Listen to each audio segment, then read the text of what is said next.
반갑습니다. 오늘은 지난 시간에 말씀드렸던 교육원 고르는 법 그리고 플래너 고르는 법에 대한 후속편인데 사실 포커스는 교육원에 대해서입니다.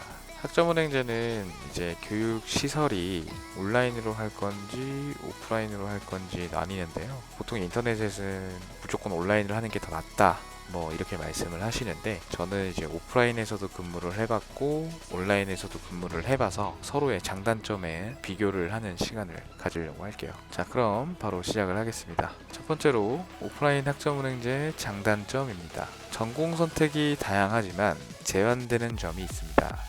예를 들어서 내가 전기공학을 배우고 싶어서 어떤 교육원을 알아봤는데 지금 살고 있는 곳과 꽤 거리가 멀어서 막상 마음을 먹었더라도 흐지부지하게 끝날 수도 있습니다. 때문에 그 지난 시간에 알려드렸던 훈련기관 조회하는 방법 있지 않습니까? 그거를 세밀하게 확인할 필요가 있습니다. 커리큘럼이 정말 잘 잡혀 있습니다.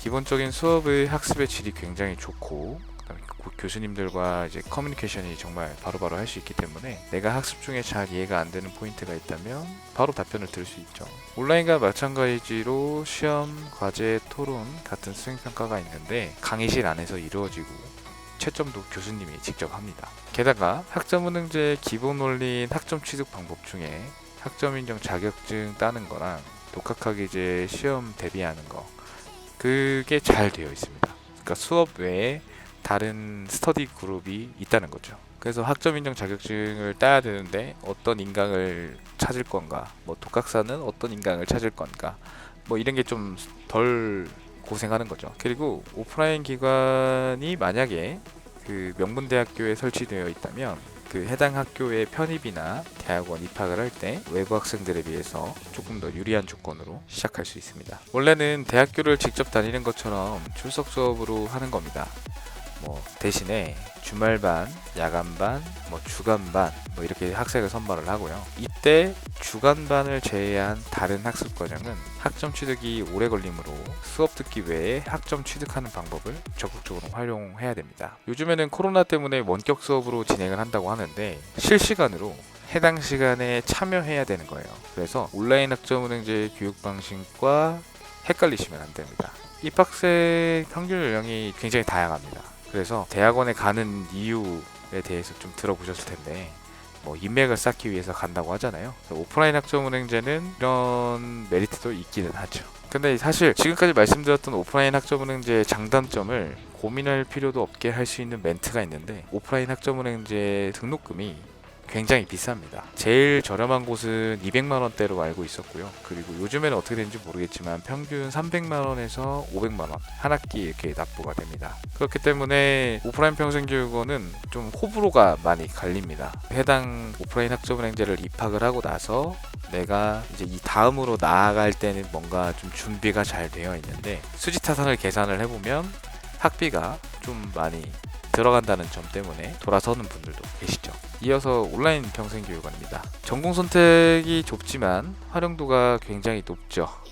뭐 거리에 대해서 신경 쓸 필요도 없고 정해진 시간표가 없어서 뭐 편하게 학습할 수 있는 것은 최대 장점이라고 할 수 있죠. 흔히 말하는 켜놓고만 있는다는 거, 요즘엔 이거 안 됩니다. 중간중간에 부정출석 방지 문구나 퀴즈 같은 거를 출제를 해서 정말 잘 듣고 있는지 교육원마다 확인하는 제스처들이 있습니다. 온라인 학점은행제는 대부분 경영학, 아동학, 심리학, 사회복지학, 컴퓨터공학, 한국어학 등이 대표적이고, 이와 유사한 전공들은 웬만하면 온라인으로 해결할 수 있습니다. 한마디로 이 외의 전공들은 다 오프라인으로 한다는 뜻이죠. 전공 개설이 별로 없는 이유는 당연하다고 봅니다. 만약에 여러분들이 체육학 전공을 학점은행제로 준비한다고 했을 때 이때 배우는 수업 중에 축구 1이라는 과목이 있는데 이거를 온라인으로 하게 되면은 뭐 피파 온라인 게임하는 거나 다름없는 거죠. 학점은행제를 어떻게 활용할 것인지 미리 계획을 하고 온라인으로 할 건지 오프라인으로 할 건지 진짜 확실한 결정이 필요합니다. 다시 이어서 또 말씀을 드리면 오프라인 학점은행제와 살짝 좀 비교를 할게요. 근데 확실히 학습의 질이 오프라인보다는 낫습니다. 기존에 만들어진 강의를 1, 2년 단위로 업데이트를 하고 재촬영까지 해서 이렇게 만들어지는데, 학습 중에 새로 나온 정책이나 이슈에 대한 설명이 추가될 수 있는 된다고 하면은 그 강의의 학습 제공 기간 뒤로 추가하게 업데이트가 되거든요. 그래서 질이 떨어진다고 할 수 있죠.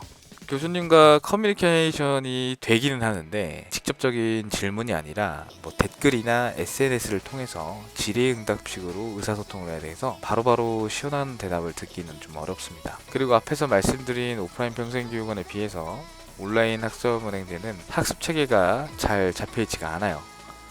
편입을 한다면 편입에 대한 뭐 지식과 전략 뭐 이런 것 때문에 따로 사교육비가 들어가게 됩니다. 그래서 교육원이나 본인을 담당하는 멘토쌤을 잘 알아보시는 게 좋겠죠. 이에 반대로 장점이라면 굉장히 편하다는 거죠. 말씀드린 대로 편하다는 이유로 방심하는 분들은 재수강을 하는 경우가 발생하니까 너무 만만하게 보시면 안 되겠습니다. 오프라인 평생교육원에 비해서 온라인은 학습비가 굉장히 쌉니다. 뭐 교육원들마다 학비가 좀 다르긴 하겠지만 제일 싼 교육원은 한 학기에 30만원. 요즘에는 너무 싸다는 이유로 안 하시는 분들도 간혹 계시는데 적당한 금액대를 제가 감히 결정해 드리긴 좀 어렵지만 개인적인 생각으로는 50만원에서 60만원대의 교육원을 선택하시는 것이 좋을 것 같아요. 비싼 데는 한 100만원에서 160만원으로 운영되는 곳도 있으니까 뭐 중간 가격대에서 서로 비교를 해보시는 게 좋겠죠. 여기까지 오프라인 교육기관과 온라인 시설을 좀 비교를 해봤는데 혹시나 좋은 학습의 질 그리고 학습비가 저렴한 곳 이런 거를 찾는다고 하면 학점은행제를 알아보시는 게 아니라 이제 방송통신대학교 입학과정을 계획하시는 게 맞습니다. 방통대 같은 경우는 한 학기에 40만원에서 60만원대고 교수진 분들도 명문대학교에서 실제로 강의하시는 분들이 방통대로 이제 파트타임 알바하러 오시는 분들이니까 좋은 질과 낮은 학비를 찾는 거는 방통대 말고는 없다고 봐요. 학점은행제는 솔직한 말로 어떻게 활용하느냐에 따른 수단일 뿐입니다. 뭐 이 제도를 통해서 엄청난 학력을 얻는 것이 아니고 그냥 그 엄청난 곳에 발판을 되는 도구라고 생각해주면 되는 거예요. 끝으로 오늘 영상 시청하시고 혹시나 이제 학점은행제를 저와 함께 해보고 싶다고 하시면 영상 설명란에 상담 창구를 열어놨으니까 참고해 주시고요. 오늘도 유익하고 재밌으셨다면 구독과 좋아요 부탁드리겠습니다. 감사합니다.